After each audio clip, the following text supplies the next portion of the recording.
নির্বাচন চাওয়াকে অপরাধ হিসেবে দেখার কিছু নেই, মন্তব্য করেছেন জোনায়েদ সাকি। ছাত্রদের উপদেষ্টা করা ছিল বিরাট এক ভুল, এমনটাই বললেন মেজর হাফিজ। ডিসেম্বরের মধ্যেই নির্বাচন চাইছে ইনসানিয়াত বিপ্লব বাংলাদেশ। শেখ হাসিনার বিচার হলে জিএম কাদেরের কেন হবে না, প্রশ্ন তুললেন রাশেদ। এতক্ষণ শুনছিলেন সংবাদ শিরোনাম, এবারে বিস্তারিত। অন্তর্বর্তী সরকারের উপদেষ্টা পরিষদে ছাত্রদের রাখা বিরাট ভুল হয়েছে বলে মনে করেন বিএনপি স্থায়ী কমিটির সদস্য মেজর হাফিজ উদ্দিন আহমদ। তিনি বলেন, সরকারের উপদেষ্টা পরিষদের দু একজনের বিরুদ্ধে দুর্নীতির অভিযোগ এসেছে। তারা চেয়ারে বসার পর তাদের আত্মীয় স্বজন সংশ্লিষ্ট মন্ত্রণালয়ে লাইসেন্স করা শুরু করেছেন। এতে দেশের ক্ষতি হলো, তাদেরও ক্ষতি হলো। ছাত্রদের উপদেষ্টা করা বিরাট ভুল হয়েছে।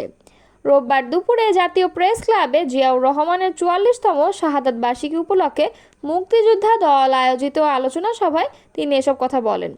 অন্তর্বর্তী সরকারের উপদেষ্টা পরিষদ ছাত্রদের ভুল পথে পরিচালিত করেছে বলে অভিযোগ করেন হাফিজ। তিনি বলেন, ছাত্র সমাজের এখন বিশ্ববিদ্যালয়ে গিয়ে পড়াশোনা করার বয়স। এরপর তারা চাইলে সনদ নিয়ে এসে রাজনীতি করতে পারেন, কিন্তু এখন তারা বারবার তদবির করে মবক্রেসি করে সচিবালয়ে হাজির হয়ে অটোপাসের দাবি করে। এটি সম্মানজনক নয়। এই লড়াকু ছাত্রদের ভুল পথে পরিচালিত করেছে বর্তমান উপদেষ্টা পরিষদ। হাফেজ উদ্দিন বলেন, ছাত্ররা যে রাজনৈতিক দল গড়েছেন সেটি আগামী দিনে বাংলাদেশের ভবিষ্যৎ হতে পারত। তারা যদি এখনই ক্ষমতায় যাওয়াকে বাদ দিয়ে দল সৃষ্টি করে আগামী নির্বাচনে অংশগ্রহণ করতেন, তাদের উজ্জ্বল ভবিষ্যৎ ছিল। কিন্তু অল্প বয়সে মন্ত্রী পরিষদে ঢুকিয়ে দিয়ে তাদের নষ্ট করে দেওয়া হলো। প্রধান উপদেষ্টার বক্তব্যে বিএনপি আশাহত হয়েছে বলে তিনি উল্লেখ করেন, ইউনূস সাহেব অসত্য কথা বলেছেন। জাপানে গিয়ে তিনি বলেছেন, একটি মাত্র দল বিএনপি ডিসেম্বরের মধ্যে নির্বাচন চায়, অথচ ৪২টি দল তার সামনে গিয়ে বলেছে ডিসেম্বরের মধ্যে নির্বাচন চাই। বিএনপি স্থায়ী কমিটির এই সদস্য বলেন, ৯ মাস যুদ্ধের পর সারা দেশকে স্বাধীন করেছে মুক্তিযোদ্ধারা। মুক্তিযোদ্ধারা যখন বলবেন অবিলম্বে নির্বাচন হওয়া প্রয়োজন, এর জন্য আর কারো সার্টিফিকেটের প্রয়োজন হবে না। একটি মহলের স্বাধীন বাংলাদেশ ভালো না লাগায় এখন সেকেন্ড রিপাবলিকের কথা আকাশে বাতাসে ঘুরে বেড়াচ্ছে। ৭২-এর সংবিধান ছুঁড়ে ফেলার কথা বলা হচ্ছে। সংবিধান তো যে কোনো নির্বাচিত সরকার পরিবর্তন করতে পারে, কিন্তু ৭১-এর গন্ধ আছে। মুক্তিযোদ্ধারা এর সঙ্গে জড়িত ছিলেন, সেই কারণে ৭১-এর কোনো কিছুই এখন আর ভালো লাগে না ওই মহলের। গণতন্ত্র প্রতিষ্ঠার জন্য যাদের অতীতে কোনো ত্যাগ তিতিক্ষা ছিল না, তারা এখন গণতন্ত্রের সবক দিচ্ছেন বলে অভিযোগ করেন মেজর হাফিজ। তার মতে, ইয়াহিয়া এরশাদ হাসিনার মতো স্বৈরশাসকদের বিরুদ্ধে আন্দোলন করার কোনো নজির না থাকলেও অনেকে এখন উপদেষ্টা হয়ে গেছেন, অথচ যারা জীবন বাজি রেখে সংগ্রাম করেছেন তারা উপদেষ্টা পরিষদে নেই। দ্রুত নির্বাচনের দাবি জানিয়ে তিনি বলেন, দেশে যা কিছু সংস্কার হবে নির্বাচিত সংসদ করবে। সংস্কার ও বিচার একটি ধারাবাহিক প্রক্রিয়া। এসব কাজ নির্বাচিত সরকারের অধীনেই হওয়া উচিত। একটা নির্বাচনের জন্য ৫ বছর অপেক্ষা করা যায় না।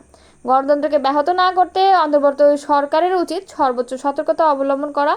এবং বাংলাদেশের জাতীয়তাবাদী মুক্তিযোদ্ধা দলের সভাপতি ইশতিয়াক আজিজ উলফাতের সভাপতিত্বে এ সময় বক্তব্য দেন বিএনপি চেয়ারপারসনের উপদেষ্টা সৈয়দ মোয়াজ্জেম হোসেন আলাল, আব্দুস সালাম এবং আমার বাংলাদেশ পার্টি সাধারণ সম্পাদক আসাদুজ্জামান ফুয়াদ। নির্বাচন চাওয়াকে অপরাধ হিসেবে দেখার কিছু নেই বলে মন্তব্য করেছেন গণসংহতি আন্দোলনের প্রধান সমন্বয়কারী জোনায়েদ সাকি। তিনি বলেন, যদি ডিসেম্বরে নির্বাচন না হয় তাহলে সেটার ব্যাখ্যা জনগণের সামনে হাজির করতে হবে। রোববার দুপুরে রাজধানীর জাতীয় প্রেস ক্লাবে গণসংহতি আন্দোলনের প্রথম নির্বাহী সমন্বয়কারী অ্যাডভোকেট আব্দুস সালামের ৮ম মৃত্যুবার্ষিকী উপলক্ষে আয়োজিত স্মরণ সভায় তিনি এসব কথা বলেন। স্মরণ সভায় অবিলম্বে বিচার সংস্কার, নির্বাচনের সুনির্দিষ্ট রোডম্যাপ ঘোষণা করো শীর্ষক আলোচনা সভায়ও বক্তব্য রাখেন বক্তারা। জোনায়েদ সাকি বলেন, সংস্কার, নির্বাচন এবং নতুন রাজনৈতিক বন্দোবস্ত এগুলো পরস্পরের সঙ্গে সম্পর্কিত। নির্বাচনের সুনির্দিষ্ট তারিখ না দিলে সংস্কারের অনেক বিষয় সম্পন্ন করা যাচ্ছে না। তিনি বলেন, সংস্কারের অনেকগুলো বিষয়ে ঐকমত্য আছে, আবার কিছু বিষয়ে আলাপ আলোচনার মাধ্যমে সমাধান সম্ভব। বিচার, সংস্কার, নির্বাচনে এগুলো এক সূত্রে গাঁথা। রাজনৈতিক প্রেক্ষাপটে সংস্কারগুলোয় দূরত্ব অনাস্থা দেশকে বিপর্যয়ের দিকে নিয়ে যেতে পারে। তিনি বলেন, আলোচনার মাধ্যমে নির্বাচন নিয়ে ঐকমত্য তৈরি করা এবং নানা বিষয়ে সংস্কারও সম্ভব। গণসংহতি আন্দোলনের নেতা বলেন, ভারতের কোনো মিডিয়া কিংবা কোনো রাজনৈতিক ব্যক্তি বাংলাদেশে নির্বাচন চাইলেন আর এখানে নির্বাচনের দাবি করা ভারতের ইচ্ছা অনুযায়ী হচ্ছে বলে মনে করা এ ধরনের প্রচার অত্যন্ত বিপজ্জনক। বিপ্লবী ওয়ার্কার্স পার্টির সাধারণ সম্পাদক সাইফুল হক বলেন, যারা শেখ হাসিনাকে ফ্যাসিস্ট হয়ে উঠতে সাহায্য করেছিলেন এখন তারা নতুন বন্দোবস্ত করে বহাল তবিয়তে রয়েছে। ফ্যাসিজমের থেকে যাওয়া শেকড়ে পানি ঢেলে তারা আবার ফ্যাসিবাদ কায়েম করতে চাচ্ছেন। গণ অভ্যুত্থানের পক্ষের শক্তিগুলোর মধ্যে ঐক্যে ফাটল ধরেছে। কোনো অভ্যুত্থানের প্রথম সারির নেতারা এতটা বিতর্কিত হননি যতটা এখন হচ্ছেন।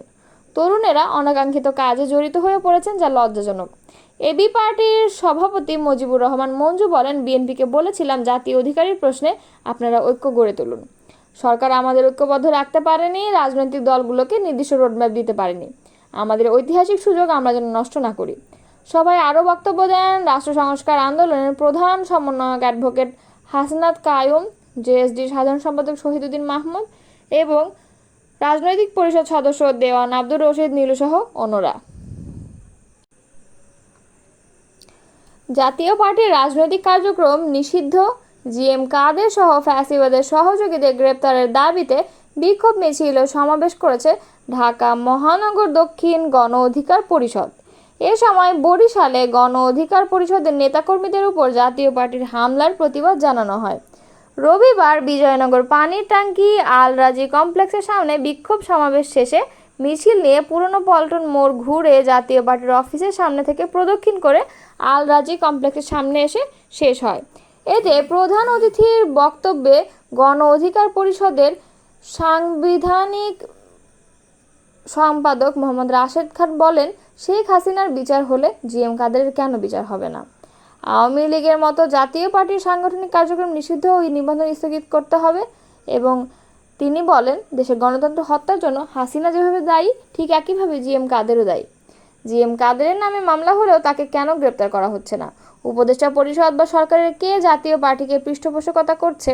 অন্যথায় কেন জাতীয় পার্টির সাংগঠনিক কার্যক্রম নিষিদ্ধ হচ্ছে না, মিছিল মিটিংয়ে বাধা দেওয়া হচ্ছে না? জাতীয় পার্টির মিছিল মিটিংয়ে তো আওয়ামী লীগ যুক্ত হচ্ছে। ইতিপূর্বে জিএম কাদের বলেছেন, আওয়ামী লীগকে দূরে রেখে নির্বাচন করা যাবে না, আওয়ামী লীগকে নিষিদ্ধ করা যাবে না। এখান থেকে প্রমাণিত হয় জিএম কাদের যে হাসিনার এক নম্বর দোসর, তা এটা প্রমাণ করে দিচ্ছে। হাসিনা দিল্লি পালিয়েছে, জিএম কাদের কিভাবে এখনও জেলের বাইরে? বরিশালে গণ অধিকার পরিষদের নেতাকর্মীদের হামলার প্রেক্ষিতে মামলা হয়েছে। আগামী 24 ঘন্টার মধ্যে দোষীদের গ্রেপ্তার করুন, অন্যথায় ক্ষুব্ধ নেতাকর্মীরা আমরা থামাতে পারবো না। এর দায়িত্ব কিন্তু আপনাদের নিতে হবে। আগামী 48 ঘন্টার মধ্যে জিএম কাদেরকে গ্রেপ্তার করুন, অন্যথায় সারা দেশে আন্দোলন শুরু হবে। রাশেদ খান আরও বলেন, চা নাস্তা খাওয়ানো সংলাপ করবেন না, সংলাপ ফলপ্রসূ করতে সিদ্ধান্ত জানান। বিচার সংস্কার ও নির্বাচনের রোডম্যাপ প্রকাশ করুন। আমাদের দাবি, আগামী সেপ্টেম্বরের তফসিল ও ডিসেম্বরের মধ্যে জাতীয় নির্বাচনের আয়োজন করুন। বিচার সংস্কার ও নির্বাচন একে অপরের পরিপূরক, কোনোটাকে কোনোটার মুখোমুখি করে ধোঁয়াশা করবেন না। আগামীকাল সংলাপ থেকে নির্বাচনের তারিখ ঘোষণা করুন। নির্বাচনের আগে অবশ্যই ঐকমত্যের ভিত্তিতে সংস্কার ও গণহত্যার পথ নকশা করুন। দলের উচ্চতর পরিষদ হাসান আল মামুন বলেন, গত 12 মে গণ অধিকার পরিষদের পক্ষ থেকে নির্বাচন কমিশন বারবার লিখিতভাবে জাতীয় পার্টি নিষিদ্ধের দাবি করা হলে নির্বাচন কমিশন কিংবা সরকার কোনো পদক্ষেপ নেয়নি। বিগত 14, 18 এবং সর্বশেষ 24-এর আওয়ামী ভোট ডাকাতির নির্বাচনের প্রথম সহযোগী ছিল এই জাতীয় পার্টি। এদিকে হত্যা মামলার আসামি হওয়ার পরেও জিএম কাদের এখনও গ্রেপ্তার হয়নি। আমরা চাই দ্রুত সময়ের মধ্যে জিএম কাদেরকে গ্রেপ্তার করা হোক এবং জাতীয় পার্টির নিবন্ধন বাতিল করে দেওয়া হোক। গণ অধিকার পরিষদ ঢাকা মহানগর দক্ষিণের সভাপতি অ্যাডভোকেট নাজিম উদ্দিনের সভাপতিত্বে সাধারণ সম্পাদক নুরুল করিম শাকিলের সঞ্চালনায় আরও বক্তব্য রাখেন গণ অধিকার পরিষদের উচ্চতর পরিষদ আবু হানিফ এবং আব্দুল জাহের। চলমান রাষ্ট্রীয় সংকট থেকে উত্তরণের জন্য ডিসেম্বরের মধ্যেই একটি পক্ষপাতহীন, সুষ্ঠু ও দলনিরপেক্ষ নির্বাচনের আহ্বান জানিয়েছেন বিশ্ব ইনসানিয়াত বিপ্লব বাংলাদেশের চেয়ারম্যান আল্লামা ইমাম হায়াত। শনিবার সন্ধ্যায় সংগঠনের মহাসচিব শেখ রায়হান রাহবারের পাঠানো এক বিবৃতিতে তিনি একথা বলেন। আল্লামা ইমাম হায়াত বলেন, দেশের মজলুম ও বিক্ষুব্ধ মর্মাহত জনগণ এখন একটি গ্রহণযোগ্য সংসদ নির্বাচন চায়। বর্তমান পরিস্থিতিতে ধর্মের নামে উগ্রবাদী ও স্বৈর রাজনীতির প্রভাব, একই সঙ্গে বিদেশি অপশক্তির হস্তক্ষেপ দেশের স্বাধীনতা ও গণতন্ত্রকে চরম হুমকির মুখে ফেলছে। আল্লামা ইমাম হায়াত দেশ ও গণতন্ত্র, ধর্ম ও জীবনের স্বাধীনতা রক্ষার লক্ষ্যে মানবতার রাজনীতির ভিত্তিতে ঐক্যবদ্ধ হওয়ার আহ্বান জানিয়ে বলেন, একমাত্র মানবতার রাজনীতি পারে রাষ্ট্র ও গণতন্ত্রকে রক্ষা করতে। তিনি আরও বলেন, সঠিক জনপ্রতিনিধিত্বশীল ও জবাবদিহিমূলক সরকার প্রতিষ্ঠার জন্য দলনিরপেক্ষ নির্বাচন সরকার প্রয়োজন। সেই সঙ্গে দেশ বিদেশে অবস্থানরত সব নাগরিকের ভোটাধিকার নিশ্চিত করতে হবে। ডিজিটাল মোবাইল থাম্ব ভোটিং ব্যবস্থা চালুর প্রস্তাব তিনি করেছেন। আগামী জাতীয় সংসদ নির্বাচনের লক্ষ্যে ৩০০ আসনের প্রার্থী তালিকা চূড়ান্ত করেছে বাংলাদেশ খেলাফত মজলিস। আগামী ২১ জুনের মধ্যে এই তালিকার কাজ শেষ করবে এই দলটি।